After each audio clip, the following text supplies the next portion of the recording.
Okay, alright. So, today we're going to review the Afterlight Tarot by Lanier Jim Narciso again. So, Filipino uh, tarot creator 2024. Okay? So, ito yung tsura nung kanyang box. Afterlight.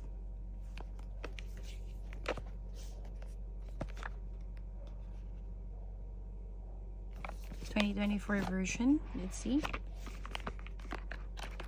The guidebook. Manipis lang. So, ayun.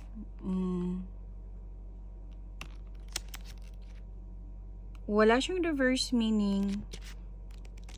Tapos, wala rin siyang pictures. More on details. Ayan. Tingnan natin yung card.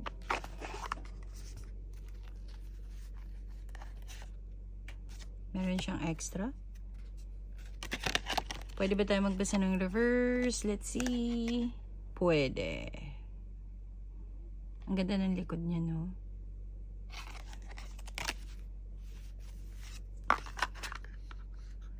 Extra card. Isa. Quality. Medyo manipis siya, ha? Medyo manipis siya. Na type ng card. Ayan. Compare sa iba. Quality, glossy. Medyo semi-glossy.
Alright. Abstract siya, no? Parang ano, masakit siya sa mata sa akin. Hindi ko siya, hindi ako nakaka-resonate sa ganitong card. Masyadong parang nihihirapan ako i-visualize yung meaning ng card kapag I'm going to use my intuition when it comes to reading the tarot. So, ayun. Ayan. Abstract yung dating kasi nung card. Pero maganda siya. No? Meron naman siya ditong ano kasi ako hindi ako more on by the book. I use my intuition. Intuitive reading ako. So, ayan. If you are, professional when it comes to tarot reading, so this one is good for you. Kahit na medyo, yun nga, parang ang gulo ng images. So, try natin siya i-shuffle. Pwede mo siyang i-ganon kasi manipis siya. This type of card yung pwede mong i-bend na ganyan. Hindi naman siya magbe-bend kasi yung type ng card na to, I don't think na magbe-bend agad-agad. Ayan. So, kasi malambot Ayan. Pag ganyan naman, okay din. Masarap siya i-shuffle. Yung mga ganitong klaseng cards, masarap siyang i-shuffle. Hindi ko siya kung saang klaseng card ko siya mai-handle tulad. Pero, masarap i-shuffle yung ganitong card Para kasi siyang, barahan ng, alam nyo yun, yung pangkasino. Ganun. So, kapag ganito naman, okay siya. Ayan. Madulas. But it's fine. Ayan. Saba. Mas gusto ko siyang ganito. Ayan. Mas gusto ko siyang shuffle na ganung way. Alright, so, ayan. If medyo madalas siya ng card nasa kama ako. Kaya nababa siya. O, lagyan natin ganyan yan. Ayan. Okay. So, for me, this is 7 out of 10. Hindi kasi ako, para sa akin, medyo naguguluhan ako kapag abstract masyado.